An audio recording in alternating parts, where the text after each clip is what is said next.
You know, I used to have sound effects for the opening and closing of doors. Maybe But I now you should... don't, so. True. I don't know, something got hearing out machinery whirring chased me at the time, and then I just couldn't be asked to find something. That's neither here nor there. Greetings, everyone. I'm Director of Arketer Labs. I'm joined in call by Havenhand and Orla Seraph. Also, silently, Fremen, who has been so kind to host this call, and is thoroughly appreciated. For anyone who might be wondering if their efforts are appreciated, you know who you are.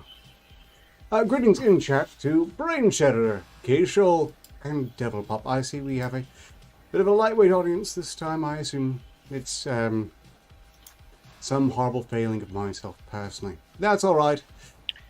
Just have to buck up and carry on. It's because nobody likes you. Yeah, that's surprising. It's because it's dinner time, American time. But it always is. I assume that everyone's just gathering their family around the computer and then putting me on while they eat. I guess not. Fine then. Fine. I suppose we'll start off. Don't worry. I like you.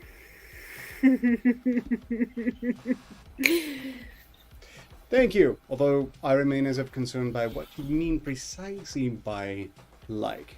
As in, look, we're not going to get into it. We're just going to carry on. Saying hello for Octane, who's overseas. Thank you. Please return my warm greetings back to Devil Pop. Octane. Okay, I'm still ill. Leave me alone. No. Fine. Let's start with story time. From bodyandsoul.com.au. I spent 6 hours in a Bolivian cocaine bar, and hoo boy, was it a wild ride. One rum and coke, please, with a straw, as written by Elizabeth Mortaduck. If it wasn't for the wild-eyed Finnish teenager who started trying to bite the bouncer, we might have tried to stay in the Bolivian coke den until dawn. I was 27, just married, and my husband and I had decided to excuse ourselves from the real world for a 6-month backpacking tour of South America, which apparently isn't the real world. And funny, I thought people said Australia wasn't the real country. They also say that Finland is not the real country. No, Finland isn't a real country. Australia has to be real. It's the counterweight continent. That would imply we're on Discworld, which I would find a considerable upgrade. Greetings in chat and typing that part. Yeah, lightweight. Look, don't worry, they would have been there for longer. But, you know, a Finn tried to eat the bouncer, so that's... well, I guess... We were 3 months into the trip, which I had begun in Panama, and we'd arrived the night before in La Paz, the dazzlingly positioned Bolivian capital, perched 4,000 meters above sea level in a sprawling valley smack bang in the middle of the Andes. As soon as we arrived at the hostel after the overnight bus from Peru, I'd started talking to an Australian couple, Ben and Matt, who'd been building houses in Ecuador for the past 3 months. After 2 pequeña beers, that minimum amount required to make virtual strangers comfortable enough to start talking about drugs in South America, Matt mentioned he'd been hearing about a bar called Ruta 36, Route 36 in English, where you could buy cocaine by the gram, as simply as ordering a drink. My husband and I exchanged a look. We'd been hearing whispers of the place as soon as we'd arrived in Colombia. Backpackers in South America usually travel from the top down or the bottom up, and it was common to meet groups of travelers who'd come north through La Paz, regaling crowds with bizarre stories about the cocaine bar in Bolivia that changed locations every couple of months. It took 2 more pequeñas before we decided to try our luck the following evening. The plan was to hail down a cab and hope the driver knew where to find Route 36. The first driver looked suspiciously at our group before shaking his head and speeding away. The second looked confused and explained he didn't know what we were talking about. On the third, we struck gold. Ruta 36, si vamos! After winding our way out of the tourist center and into what looked like a residential neighborhood, the driver pulled up outside of an apartment building that was very much closed. There was no sign, no light, just a barred door in the middle of an unfriendly-looking concrete building. Looking at our confused faces, the driver explained in a combination of Spanish and mime that we had to go and buzz the door. No sooner had we touched the button than a small, suspicious-looking man cracked open the door and poked his head out. "Route 36?" I asked hopefully. One nod, and the door swung inward. We pulled into a little foyer at the bottom of some stairs. "Hey," said the man in English, holding his palm up officiously. He then whipped the tiniest flip phone I'd ever seen out of his pocket and had a clipped conversation in Spanish with someone. That someone appeared at the top of the stairs half a minute later and ushered us up to another locked door. Punching in a code, he led our wide-eyed group down a hallway to yet another locked door. Fiercely, he waggled his finger at us. "No photos," he admonished, and no sooner had we agreed that his menacing look was replaced with a grin. "Enjoy," he said, and pushed open the door with a flourish. In my wildest dreams, I could never have imagined something so unremarkable. Imagine an open mic night at a university student bar. It was that, but less impressive. The room was large and L-shaped with a bar, some black leather couches, and a few rickety coffee tables strewn around it. It lacked the danger and dinginess I'd secretly been hoping for, and instead looked like a very average scout hall that had been hastily set up for an event. The one nod to the drama in the bar was a giant projector screen on which was playing the 90s and noughties music of my dreams. Natalia Imbruglia was thrusting about in low-rise jeans, wailing about being torn, and the bar was at quarter capacity, populated entirely by travelers clumped together by nationality. A group of Israeli backpackers in the corner were laughing as one of their party awkwardly strummed a guitar. A couple of Canadians draped themselves in the lounges, and a group of Argentinians, identifiable by their bohemian haircuts and impossible good looks, beckoned us to join their table. A waitress appeared and looked expectantly at us. At the same time, I noticed the Escobarian levels of a white powder piled in the middle of the table we were huddled around. A girl sitting next to me leaned in and said kindly, "You order by the gram? Like $10 US for a gram of cocaine here? I know it's expensive, but it's good quality." If you've ever bought cocaine in Australia, you'll understand the look of thrilled shock that passed between my husband and our new acquaintances at the price tag. If you haven't, you just need to know that here, a gram of coke will set you back the cost of a week's rent rather than the cost of a Big Mac meal. And yes, I know this story makes me sound like the worst kind of gringa, a privileged white traveler who swans around South America doing the highlights reel and blithely ignoring the catastrophic effect of the drug trade and what it's had on people. I don't have any friends. That's exactly what we did, and I feel like I would hopefully do things differently a second time, but here we are. We ordered 1 gram of coke and 4 beers and began the requisite get to know your fellow travel conversation that you have on repeat when you're overseas. The Argentinian contingent was made up of a brother and sister duo and the sister's boyfriend. They were draped in the kind of beaded bracelets and leather pendants you buy on holiday and swear you'll still wear when you return to your normal life. But they made them look impossibly cool. The woman, Clara, has just begun telling me about her studies as a vet nurse in Buenos Aires when the waitress appeared with a small envelope of paper, a straw chopped up into 4 2-inch sections, and our drinks. Matt chopped out 4 crude lines on a metal plate, and we looked awkwardly around at the bar staff and other patrons. Even though people at every table were doing a straw to the face, head to the plate dance, it still felt illicit, like we were walking into a trap. After the first line, of course, everything felt less consequential. My mouth began to feel waxy, and a chemical I couldn't quite taste made its way down the back of my throat. My stomach flip-flopped, and the lights around the room crunched into flares. Suddenly, the grim furnishings seemed romantic and exotic, and my thoughts on all this seemed crucial to express, you know. Hours seemed to drip away, tables people moved and rearranged, and all the while the projector played every song I loved in high school. My husband and I kept exchanging giddy looks, already planning to dine out on our edgy Bolivian experience for years to come. It was as if we were trying to imprint every detail of the night on our memories in order to exaggerate them every time the topic of South America came up with like-minded friends. Yes, I love Machu Picchu. No, I never got enough. But let me tell you about the night I spent oblivion cocaine speakeasy, won't you?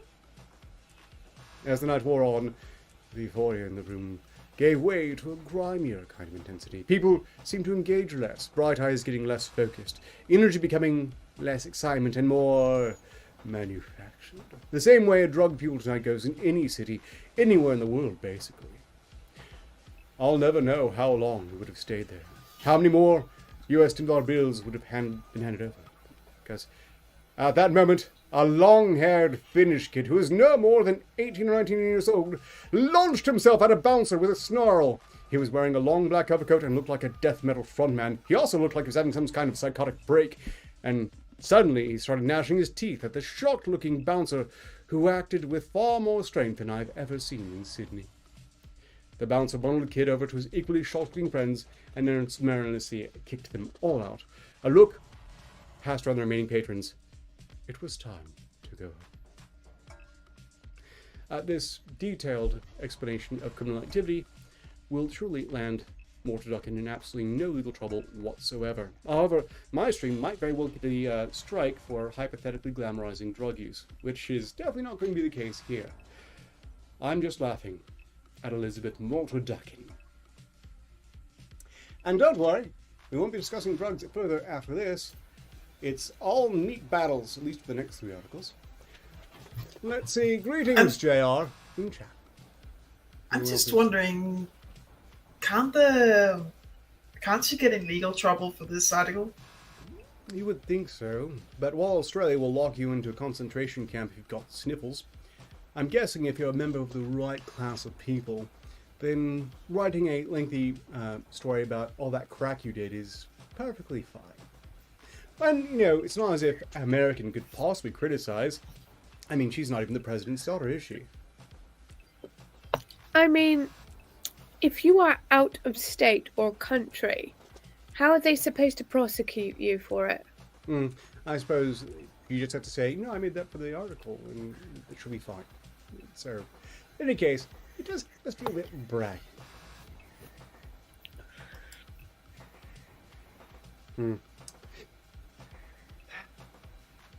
Meanwhile, my granddad casually joked about war crimes committed. Well, I imagine he took him seriously. It couldn't be a boon to his self-respect and will to live, so I can see why he refused to. Oh, 2 odd years ago. Oh, you have a story, what?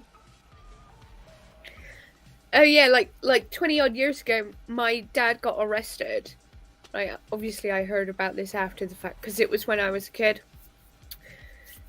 and none of us knew why he didn't come back until the next day until he actually said about it. Because he got arrested and thrown into one of the cells because they thought he was talking about drugs and he was actually talking about herbs.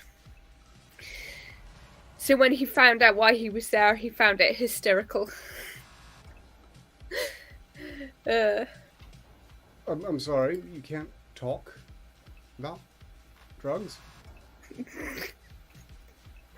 Well, apparently you can't talk about cooking either in a public setting. Clearly, all of our nations have big problems. Meanwhile, in Christiania, which is a big part of Copenhagen, people can do whatever the fuck they want. Greetings to Lawson, Johansson, Bishop, anyone else who snuck in when I wasn't looking. No drugs here, and I do not endorse drug use. Clearly, I could never. I'm not that good with alcohol as it is. Okay then. We'll be moving on shortly. Please feel free to like the stream. If we get to 13, I consider it a success. You can also throw money at me through the Streamlabs link in the description. If you want, I'll be able to get it to save whatever you put there. It's not expected. And furthermore, you can always support my efforts by, well, doing the advertising that I'm really, really, really, really bad at. Yeah, tell people who think might enjoy this. I'll tell you what, I will throw money at you if you let me come over there and steal one of your arms. Yes. I'm gonna have to set a really... Actually, I don't think it's worth setting a price because it's simply not affordable. I need my arms. Although there's some really cool prosthetics these days, they're not cool enough to willingly part with an arm for the replace. I mean, Then I pester you for like 2 minutes. I mean, you can get like a bionic arm that's styled like Iron Man's arms or Yes. Iron Man's suit. Ostensibly, but And it would. The only thing that would be bad about it was it would be like having drop foot because you lost sensitivity in that arm. yes, there's a lot of things that you just inevitably lose when you swap out any appendage for a prosthetic. It's something that I take very seriously. Furthermore, all the prosthetics, even if they might be very durable, do not self-repair. Arms, physical arms, do. And, you know, maintenance gets really old after a while. Not that I will know, All right. because my Let me hands, have one of of your course... kidneys then. I don't You believe don't need to. I don't believe that your arms are real. I think Yes. everything below your neck is just like robot, and you can't prove otherwise because you removed that video. More directly, I refuse to prove otherwise. But yes, that's true. If those of you wondering why my previous streams and videos are now private, they're not gone. I haven't erased them. Nothing's been deleted. I just needed out from under them, thinking about what's on them and such. If there's something I've done in the past that you really enjoyed, let me know personally, and I will make it visible again. But I suppose you have to have good memory for that. A good relevant time of day to you again, Green Badger Outdoors. I think it's my carbon-based armatures. Yeah, same. These are carbon-based too. Carbon-based life forms, things like that. Okay, let's move on to meat battle. Hot. Walmart beef. Fight in store leads to Ohio woman's assault with log of prepackaged meat. I'm sorry. How I bet dare we're you. thinking the This same is thing. serious news, Haven. We're seriously discussing a fight in store where a woman was assaulted with a log of prepackaged meat. This is assault. It is a crime. I mean, it's pretty bad when you pre-package your meat because I might get tired of that shit. Keeping it like hardened at all But times. You want to have your meat packaged though. It means that you don't get any unwanted surprises. Yeah, sure, of course. But pre-packaging it is like getting too far ahead, I think. Greetings, Green Badger. Doors. Oh, sorry, I said that. Burning Bee is what I meant to say. I guess Green Badger just got stuck in my head for some reason. And now it feels wrong. South Euclid, Ohio. Things got salty in the potato chip aisle in Ohio Walmart Tuesday after a woman caught in a feud with a former neighbor was assaulted with a 10-pound log of ground beef. Please look. And we 10-pound log. That's a lot of beef. South Euclid police officials said officers were summoned to the store around 4:18 p.m. on a call of a disturbance between two women. They learned that the two women used to be neighbors in a University Heights duplex. A prior incident at the duplex led one woman to obtain a restraining order against the other. Both happened to be the shopping at Walmart with young children. They both had young children as well on the Tuesday afternoon. When the two made eye contact with one another, the protected party was confronted by the woman who threatened to beat her expletive, as well as that of her 7-year-old daughter.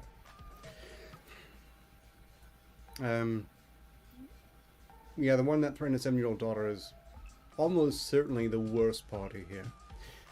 The Yeah. belligerent woman then pulled down the mask, covering her face, and spit at the alleged victim.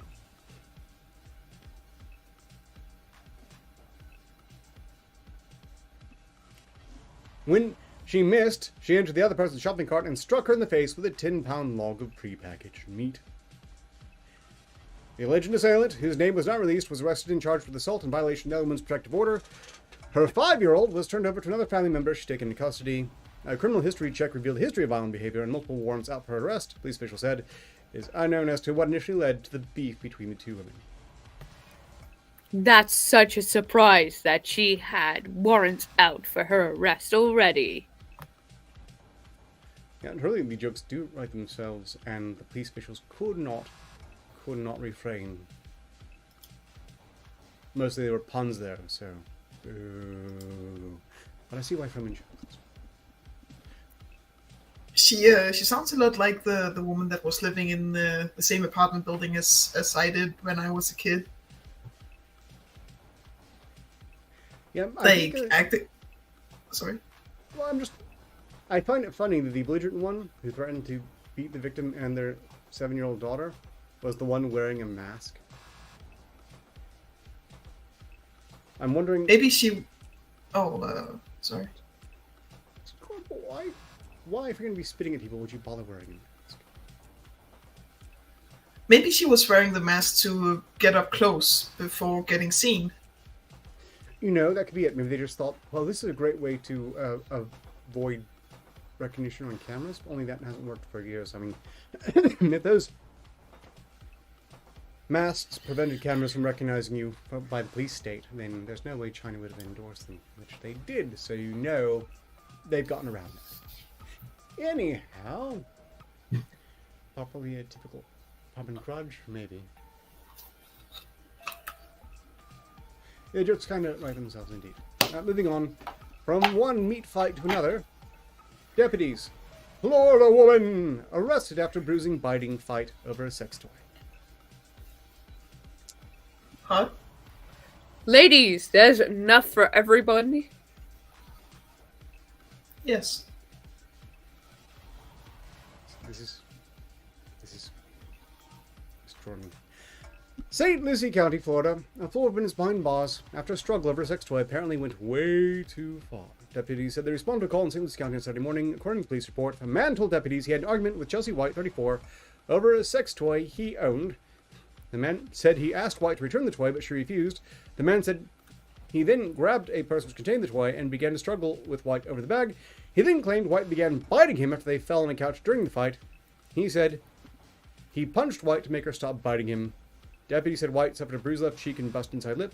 During questioning, White claimed the victim started it all and that she kicked and bit him to get him away from her. Deputies say they determined White was the primary aggressor and placed her under arrest. White was charged with battery and booked in the St. Lucie County Jail.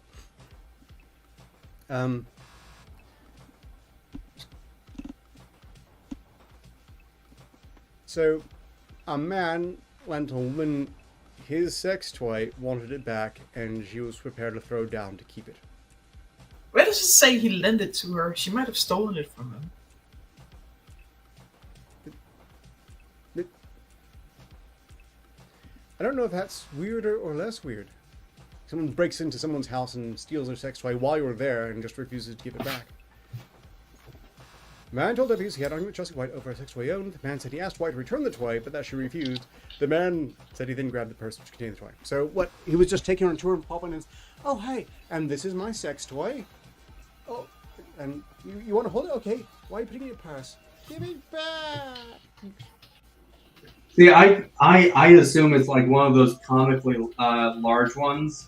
You know, like the ones that are like 3 feet tall and like, you know, a full foot around. Like, that's an impressive purse on one hand. But, like, yeah, I feel like that would just be kind of an interesting event altogether. Could be. Greetings, enchanted nerdy rodent. And I just... else who's talking about this one. Also, From is now no longer... You did this to me. Hi! Regarding this, no, Roman. Your vivid fantasy regarding the nature of the sex toy can't possibly be the case because she's stuffed into a purse. I mean, it could just be a really impressive purse. Like, they just, like, repurposed one of those, like, giant IKEA bags.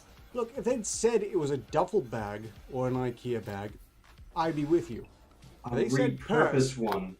Like the purses, what's in fashion for purses? I worked in a thrift store. what's in fashion for purses changes every other year. Sometimes they want something so small you can't put a pack of gum in it.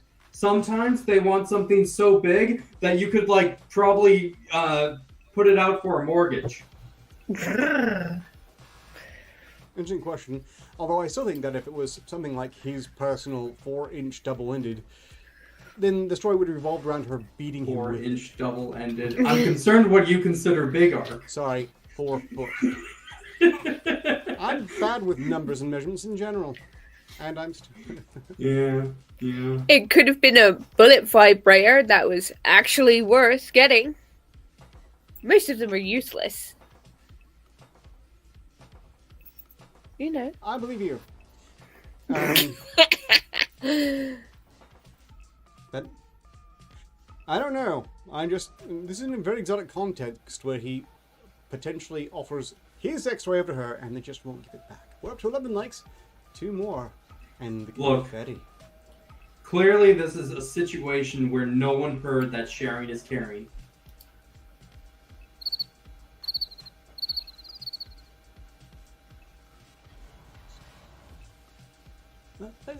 Let's take this in a happier direction. Well, it's sentimental, more sentimental direction. Woman stopped at airport while wearing butt plug containing boyfriend's ashes. Reports state that, they did nothing but shit on the boyfriend. The reason why she was stopped was because it's illegal to, smuggle around people's, I don't think it's called body parts, but it's like human parts. Human remains? At all. Yeah. Human remains, that's smuggling.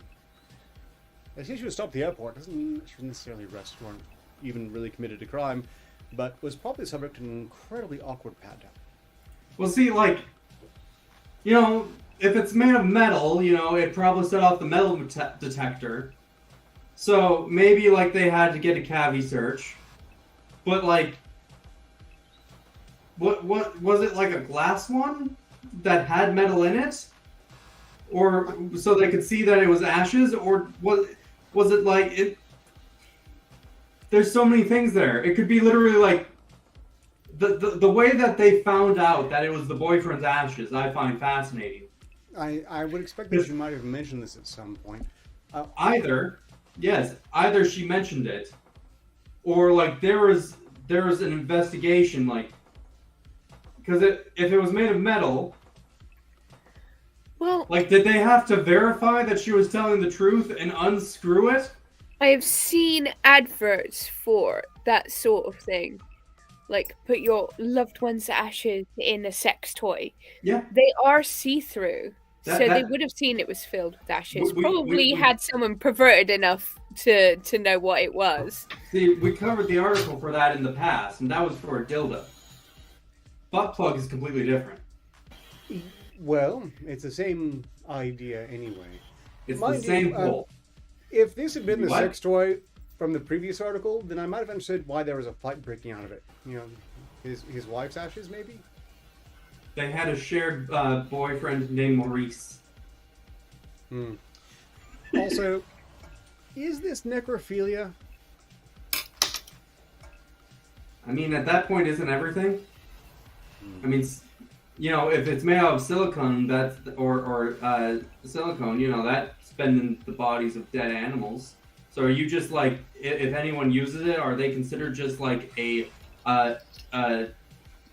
necrophilic bestiality of, prehistoric creatures?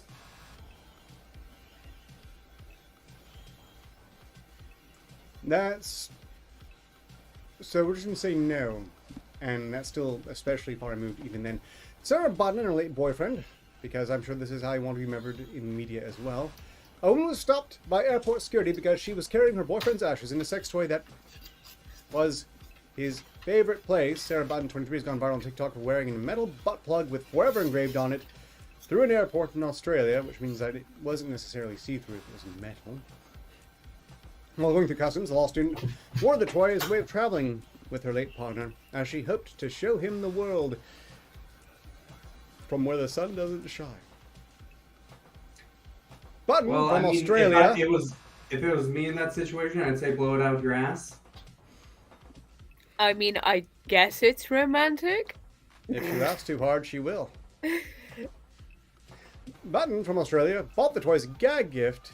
Was bought the toy as a gag gift by her boyfriend, which raised a few eyebrows from airport staff. So I had the thought of like after this she's on the run from the police with the butt plug and there's like a little valve there that she can push and it opens up just to spread the ashes as she goes.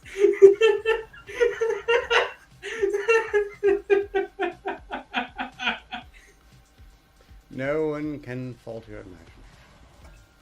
Well, I can. I can. And do. Sarah told me to know online. We were initially concerned about getting it through in my carry-on, so I just left it in with hopes to avoid explanations. It was a bit nerve-wracking, but I'd previously gone through security with a normal butt plug-in without incident, so I had a sense of calm and faith that we'd both make it through. I'm guessing the previous one was silicone. I would pack him in checked luggage if I were to take the overseas with me.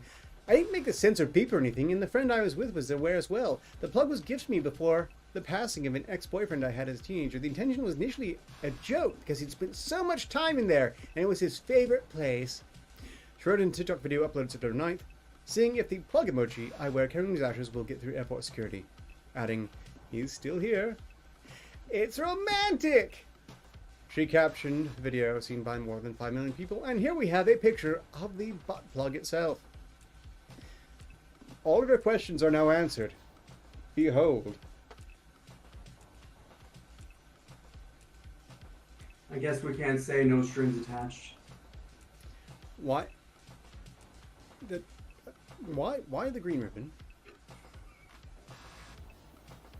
I have no idea. I mean, I would expect it to be brown if it had been there typically.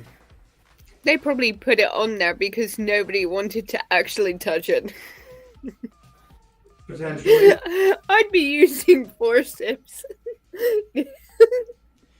Yeah, I'm pretty sure she wanted to get caught too. This is a person who enjoyed the attention, and Oh yeah. I hope he would have found it as hilarious as she clearly has. Oh, and no less. Sarah didn't have too much luck when she visited Abu Dhabi Airport, the United Arab Emirates, in 2019, only ended up banned from the Gulf. So she pulled this off. The United Arab Emirates. Wow. Well, I mean, let's be fair. They don't check for that stuff. They actually encourage certain packages, especially on Tuesday mornings. I will take your word for it. I explained what it was, but there was a lady working in earshot of the conversation, which led to some back and forth between us and the male officials. Did not like the vulgarity I was using to explain, she said. Yeah, I still don't get it from him, but they took me and my friend aside without much explanation, which means it's quite possibly some reality TV program where you can see Sarah Button getting busted for the butt plug. Sarah claimed her passport and mobile phone were taken away, forcing her to call her dad to ring the Australian embassy in Abu Dhabi for help. An hour later, a big official came and had to sign a super long foreign document and said if we went outside of the airport doors, we'd go to jail. It was a long day, she said. More of the story is I was very ignorant of what I had in my bag and the words I used their values and didn't realize that explaining a plug would likely violate the person that asked about it.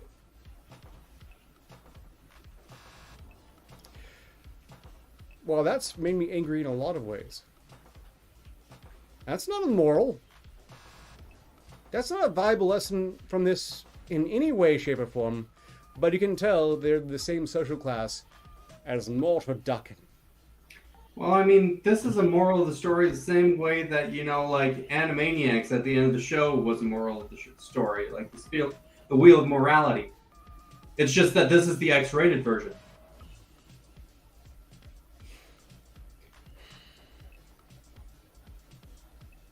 That Button recently went through customs in an Australian airport with a toy.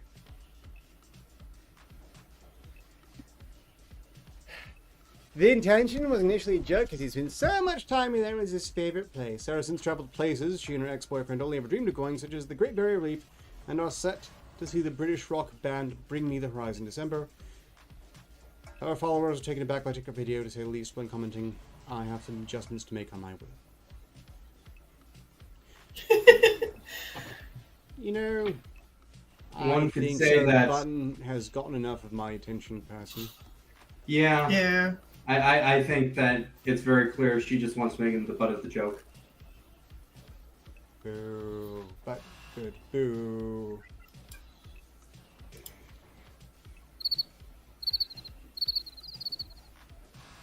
How about some just overall happy news? Firefighters came to the rescue of a toddler who got his head stuck in a toilet seat. Which, doesn't speak well to the parenting skills or genetic quality of the parents. But, you know, still, they made it through all right. I don't know why they felt compelled to leave it on. 2-year-old Flynn Edwards. Oh. Ooh. Holy shit. Brian, we donated $20 to encourage my efforts here. Thank you very much. Not sure if I got here at the right time or the wrong time. Message inserted.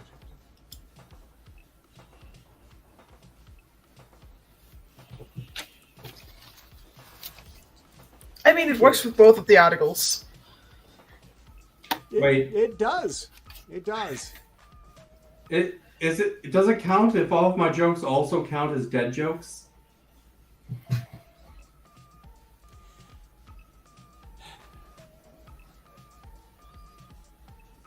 I don't know. In any case, there are some moments you experience as a child where you realize you messed up. For 2-year-old Flynn Edwards is when he got his head stuck on a toilet seat. The red-faced toddler managed to get the lid lodged around his head and had to call his mum for help. At least the lid wasn't attached to a toilet at the time. Clearly, after Sarah Edwards, 9, from Saltash, Cornwall, couldn't take it off herself, firefighters had to come to the scene to rescue Flynn. And that's the story. His mum's not going to let him live down. Sarah had been enjoying a nice shower when all of a sudden Flynn started shouting, "Mummy's stuck!" over and over again. When the doting single mum of one ran out of the shower, she found that her cheeky son had somehow managed to get his plastic training toilet seat stuck. Remaining calm, the estate agent called 101, which ended up with a team of 5 firefighters whizzing down to free the trapped toddler from his toilet-shaped shackle. "I was trying to pull it off, but nothing was working," explained Sarah. "After calling 101, they advised I get in touch with the local fire service, because they would have the tools to free him."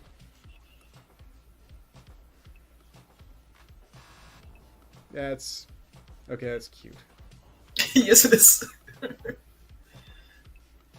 He seems to have gotten it over already, but not it over back over his head. Sarah continued, "I expected a little fire van to show up, maybe 1 or 2 people inside it, but instead a giant fire engine showed up to a little cul-de-sac and a team of firemen jumped out. I nearly died. They were in little stitches when they saw Flynn, who at the time was quite happy playing with his trains whilst the toilet seat was stuck on his head.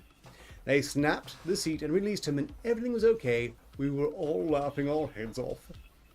The firemen used a screwdriver to loosen up the bolts in the seat before snapping it off safely with their hands. When the cheeky toddler was finally saved, as a reward, the firefighters gave him a tour of their fire engine and even let him sit in the driver's seat."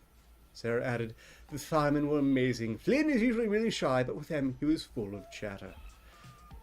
They let him hop inside the fire engine. Everyone got some pictures, so it all ended up okay in the end. Even neighbors found the whole talk hilarious and came to take pictures of poor Flynn. Photo evidence is going to make it harder to live down. And suffice to say, she's going to be lucky if he doesn't get something else stuck on his head just in the hopes of seeing it all again."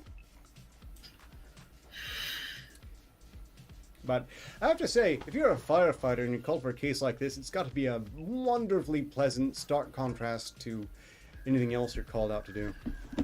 Let's just hope nothing burned down while they were there.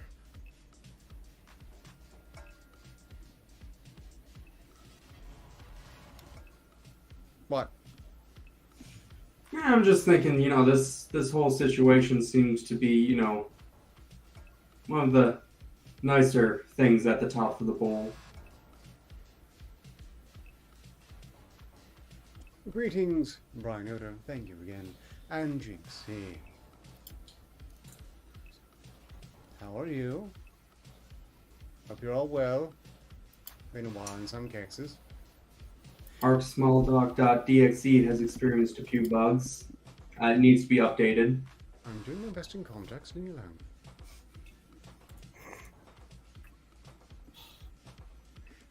Okay, more light-hearted news, because certainly things are dark enough otherwise. Bear breaks into Nestle Tollhouse Cafe in South Lake Tahoe. A bear was captured on video making a stop for cookies in South Lake Tahoe. The break-in happened in Nestle Tollhouse Cafe in Heavenly Village around 7 p.m. With a name like Heavenly Village, it sounds like a place I never want to go because it's probably not so heaven. It sounds like a ironic horror game town. Yeah. Silent Hill, Heavenly Village. No, and greetings, Sparky's Tech Corner. Did you want a link to the show? I could send you. I assume you might be working in it otherwise. I can provide that otherwise, if you wish. Greetings, anyone else who snuck and was looking. We are at 14 likes! Wait, I missed that! It's time to celebrate. Yay! Whee! Huzzah!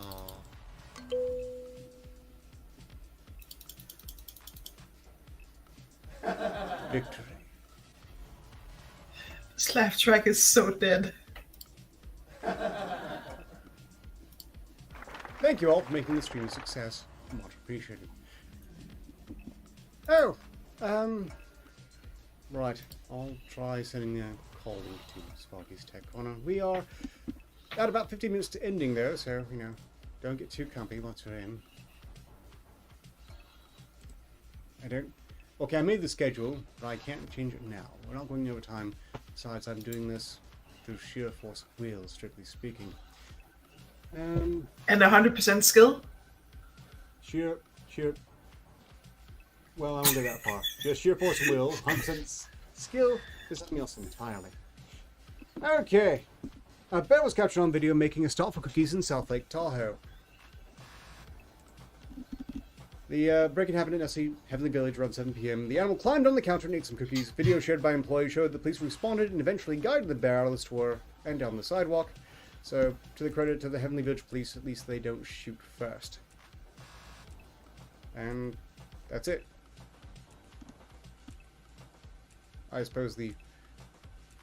Okay, we'll restart this and maybe we'll get the video.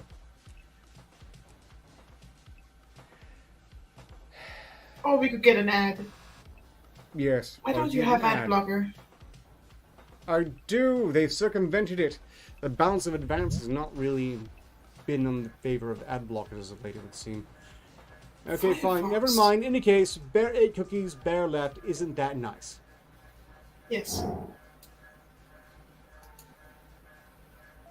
Missouri man forced to pay $400 fine for the crime. The vile crime of having too many sunflowers. This swine, this criminal scum! But there's no such thing as too many sunflowers. He looks like Tim Hawkins.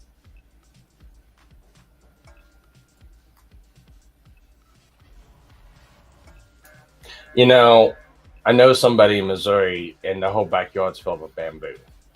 Does that count? I don't know, was he arrested or charged $500 for having too many bamboo shoots? No. Well then, his particular corner of the US is not quite the same degree of shithole. He still lives in Missouri. Yes, and I wonder if he's reconsidering that. In case, a Missouri man has been forced to pay a $400 fine for having too many sunflowers in his front yard. Chris Bank, Victor Bright, appeared in court on October 11th after he refused to cut down his plants when he violated a city ordinance of turf to flower ratio in August. He also violated another city of St. Peter's law by having a fence in his front yard. Clearly, Oh no. Chris Bank is one of history's greatest criminals and must be brought to heel. I mean, he violated a ratio of flowers to turf. A ratio. Yeah, That let's sound see like- ordinances. That sounds like some weird HOA shit that went too far out of That's- control. That's what I was going to say. That sounds like homeowners association to me. But it's a city ordinance, so someone in the HOA made their way into city council and made this into law. Bank, who began to plant flowers in his yard during the pandemic to bring joy to the spectators, received notice of his violation about a year after he was cited for the same problem in 2021. The previous case was immediately dropped during court. The homeowner was unpleased with the judge's ruling. Instead, officials were unable to explain the details of the violation. The judge just ruled the city, Bank told Fox 2. The sunflower enthusiast adds, "He didn't give me an actual answer. He just ruled the city that I was not in compliance. I simply asked for measurements of the violations, like any other violations, where I was in the wrong, and they just said it's not up to the numbers, it's up to their own interpretation. So it doesn't matter if you actually committed a crime. If they think you committed a crime, you committed a crime." Now Banks has to pay a fine. He plans on fighting the judge's decision. It's unclear. Banks has filed an appeal, and furthermore, I'd rather spend $400 plus on a lawyer than tolerate this personally. But in any case, look at this. Look at all the suffering this is causing. Flowers. Doesn't it just make your blood boil? Now, I understand why the city has ordinances, and even with homeowners association, it's for property value issues. It's stupid, yes, it's very stupid, but I understand they want things to look uniform, be in compliance with one another, so land and home values don't go down, they go up. And my take But on it's this still is stupid. that whatever they want is their problem, and they should just jump up their asses and die. No, I understand that one. It's his house. And in this case, they are really reaching for something to be pissy about. Flower to turf ratio. That they have They would hate absolutely me. defines the tuners of Yes. There's some HOAs that'll literally go out with a roll in your grass to measure the grass. And if it's like a centimeter over the height it's supposed to be, they will charge you like $800. Yeah, Okay. and I'm It's totally bullshit. I'm on the side of those parts of the US where if someone does that, the owner comes up with a shotgun and they fuck off as they should real fast. Yes. Bravo. You almost made him spit. You should have been a bit more, like, lively. Maybe then it would have gone all over the place. I've already done that 3 or 4 different times. I don't need any more computer equipment damage thing. Well, then I'm glad we stopped short of that worst case scenario. We'll just move on to something more absurd still. An elephant-sized demon cat is said to appear at the U.S. Capitol before national emergencies, according to reports as far back as 1862. So, where is it today? Because I'm pretty sure we're there. So it's a cryptid? An elephant-sized demon cat, and it must be absolutely capable of either being invisible or intangible, or just pops into existence for a short span of time, because I'm pretty sure an elephant-sized demon cat is not capable of just, hiding under someone's porch in between. A demon cat is said to appear near the grounds of the U.S. Capitol. The White House Historical Association says the cat, sometimes described as a tabby and other times black, appears before national emergencies. Sightings were reported before the assassination of JFK and just before the stock market crash in 1929. Well, more than 100 Source? years. Trust me, bro. Yeah, it sounds like it. And it's from the White House Historical Association, so probably they're full of shit.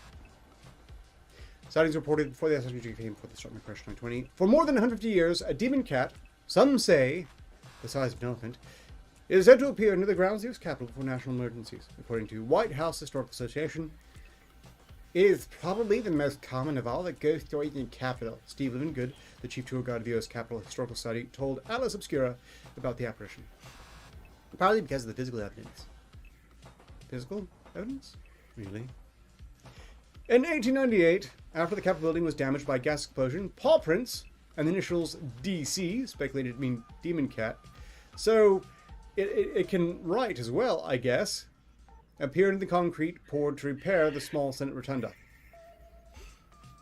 How big were the paw Sounds prints? like a I mean, if it's an prank. elephant size, these should be some really massive paw prints. So they seem to have a thing with cats at the Capitol building then, because there's also supposed to be this other thing where they believe the Capitol building's basement, I think, is haunted by the ghost of a cat. Maybe it's the ghostly cat manifesting into elephant-sized form before. That's not very good physical evidence. They need to address the elephant-sized cat in the room. While Livigan told Alice Obscura, and why didn't they arrest this demon cat for vandalizing the Capitol? I mean, that's basically an insurrection right there. This cat insurrected the Capitol and has yet to be brought to justice. I am looking directly on the White House Historical Association website, and according to it, the concept of the demon cat was likely originated with a guardsman at the United States Capitol who embitted a little too much during a long nighttime stretch. So basically, he got drunk and probably hallucinated it. So the general Or source dreamt it of up, literally. the elephant-sized demon cat is blood alcohol poisoning. Yes. Yeah, Makes sense to me. I was gonna say, it's either a prank or somebody got too high or too drunk. That was one of the three things that was going on. Sounds like blood alcohol poisoning to me, to be sure. Well, okay. The Demon Cat is one of the most persistent and creative ghost stories in our nation's capital. Colleen Shogan, Senior Vice President and Director of the David M. Rubenstein Center for White House History at the White House Historical Association, said in a statement to Insider. Known sometimes as DC, the ghostly cat has appeared at both the White House and the United States Capitol. This foreboding feline has more than 9 lives, and its appearance portends an impending disaster. So watch your step this Halloween. So what disaster started last Halloween? Because all the disasters I'm aware of started much earlier than that. The ghostly cat described... Oh, it's a ghostly cat. It's known as Look, ghostly clearly, Hillary Clinton did nothing wrong, and it's all the demon cat. That's right. The demon cat is responsible for all the suicides involving hanging oneself with an electrical cord while taking several shotgun blasts to the chest, because nothing suspicious there. I just want to remind everyone that I have no dirt on anyone, but furthermore, I want to live. I'm happy. Well, no, but I'm absolutely bent on living as long as I can before inevitably croaking as well.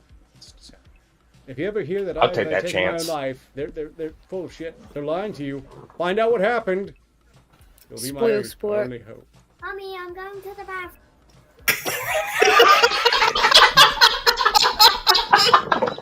I'm so sorry. God bless it. I'm sorry. That was funny. Right, yeah, that's absolutely perfect. Something about the timing really was just...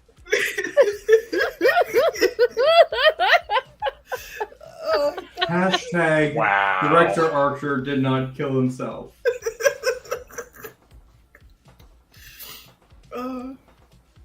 I'm sorry, that was hilarious. I don't know where to go from here. I'm sorry, I have 4 kids. This is inevitable. Well, it's fine. Sometimes this cat is cited by the Kennedys. Apparently not by the Kennedys, or else they would have known something got us on its way. In any case, Maybe we should just address the ghostly cat-shaped elephant in the room. There we go. yeah, Made it better. apparently an 1898 Washington Post report about the cat said the creature swells up to the size of an elephant before the eyes of the terrified observer. While in 1935, the Post reported after another sighting that the cat's eyes glow with all the hue and ferocity of the headlights of a fire engine. Long considered prophecy coming tragedy, first reported sighting of the demon cat was the United States Capitol in 1862 during the Civil War. A guard was said to have fired his gun at the cat, causing it to disappear. From then on, it was in the Capitol building basement for natural emergencies. It is the ghost cat in the basement. Okay then. Yeah. I believe it. Not. I can put enough pieces together to know where the legend came from, living you told us Obscura. The Night Watchmen were not professionals. They would often be some senator's near-to-well brother-in-law that had a drinking problem, which means that... Man! The swamp is a very old thing, isn't it? Imagine when senators' near-to-well brother-in-laws just got postings as night guards as opposed to put in command of major parts of the nation's infrastructure. I mean, one would think that the night guardsmen had the more important job, since there wouldn't be any other witnesses to witness any crime at the site at night. So you come in and start drinking while on the job. How many jobs can you get where you can drink on? I suppose that's the real benefit of working from home these days, isn't it? Apparently, sorry, Yeah, go on. breweries will let you test them sometimes. Test the wares. Bartenders. Well, it's technical, I suppose. I imagine they probably don't want you getting sloppy, especially the bartenders, especially if you're in the habit of tossing bottles around. In any case, sympathies, nerdy rodent. No, I'm not going to be reading it. TikTok and Votes face criminal charges of shooting golf ball in the Grand Canyon, and no one should care. Honestly, they're putting less effort into it than Ashfield butt plug girl, so I don't care. But I do find it laughable that hitting a golf ball into the Grand Canyon should count for anything, really. We are 3 minutes from the end, and I would like to encourage everyone to promote things. Do what I fail to. Promote yourselves. I suppose mainly speaking to you, spiky stuff. If you have link handy, just toss it in chat. If anyone in chat wants to promote something, if you got a link for it, now's the time to throw it in chat as we start wrapping things up. Okay, well, let me get my links up and I'll do that. Okay, and I will buy time in meanwhile by saying, promoting everything that I regularly do, except for one thing. It will be remaining regular. If there's something I'm not doing this next week, then I will probably have a video explaining why. There have been complications, and all will become clear. Laying the foundation, we believe they put on a few more experiments in reality, because, which is fine. It's for the greater good and all, but it's complicating shit. Would you like to announce something else, Ark, that might be coming up? Well, it's not immediate, but yes, in the not too distant future, like say next year or so, I'll be starting a new show, or rather joining a new show with Froman, an autism stream, which should be artistic. Yay! So is it gonna be the artist stream? Autism. Pure, unadulterated autism. Yes, sounds assets for fun. the show are being made, even now. Well, not right now, but like in a general sense now. Well, you don't know. Well, I know you put some assets in. I'm working on things. More so when I can stand in the VR again without getting the headset sweaty with sick germs and stuff.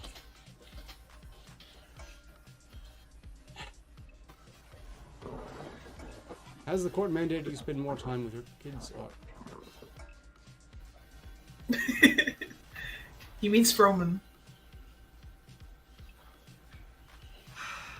God damn it, Karen.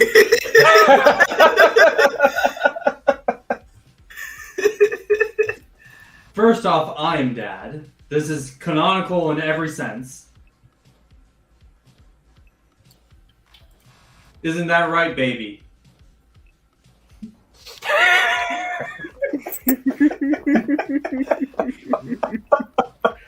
No. Wow, just that look. I'm just grabbing screenshots of this. I haven't seen him make this look in quite a while. Yeah, it's been a bit, hasn't it? Yep. You need to show up more frequently.